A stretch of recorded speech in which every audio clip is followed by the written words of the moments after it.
бір адамның өмір сүруге деген құлшынысы кеміп, бүкіл жолы жабылып, түңілердей болады. Өзін ешкімге керек еместей сезінгеннен өткен азап бар ма? Үйіндегі жылтыраған заттың бәрін сатып жіберген.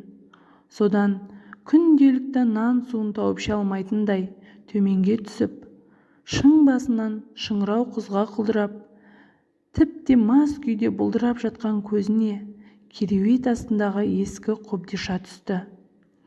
Әй, мынау менің бір кездегі қобдишам емес пе? Осының ішінде не бар екен? Сатуға тұратын бір зат табылса жақсы еді, деп жорғалап барып, кереует астына қолын созып, шаң басып жатқан көне қобдишаны суырып алып, ішін ақтара бастады. Жөнді ештеңе шықпады. Қисық шеге, сабы жоқ балға және тағы майда шүйде. Тек қынабында жатып тот басқан пышақ қана назарын аудара берді. Мынаны тазартып, қайрап алсам, сонда бір жартылыққа жететін пұл болар я, деп таттан жүзі көрінбей қалған кездікті жеңіне сүртті. Одан қайрақ іздеді. Қобдишаның түбінен сынық қайрақ тауып алды. Пышақты соған қайрады. Одан сыртқа шығып құммен тазалады. Есігінің алдындағы тасқа жаныды. Қайтадан қайраққа салды. Біраз тер төкті. Әбден таттанып, пышақ екені білінбей қала жаздаған дүниенің пішіні шыға бастады. Не керек, өзі де бұрынғы бес аспап шебер емес пе? Пышақты татынан арылтқанша бірнеше күн қайрады.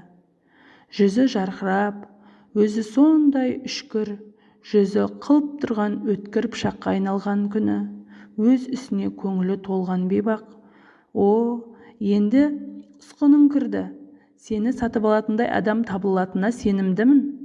Мынадай өткір пышаққа бір шөлмек емес, бір жәшік арақ алатын шығармын, деп ойлады. Ол сөйтіп тұрғанда көршісі жетіп келді. Көрші, сенің мал соятын өнерің бар еді ғой. Құрбан айт кезі бір үлкен тоқты әкелгенмін. Соятын қасапшы таппай отырмын. Көмектесіп жіберші. Мә, қолыңда керемет кездік тұр ғой. Біздің үйде не көп пышақ көп, бірақ мынадай алмас емес, деп бұны қояр да қоймастан ауласына апарды. Аз уақыттың ішінде тоқтыны сойып мүшелеп берді. Көршісінің алғысын алды. Үйінде қонақ болды.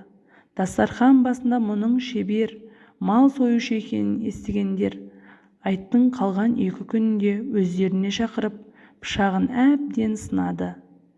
Әрі ең жақсы іске жұмсады. Адамдар алғыспен қоса қалтасына ақша салды. Құрбандыққа шалған малдың етінен ет те бөліп берді.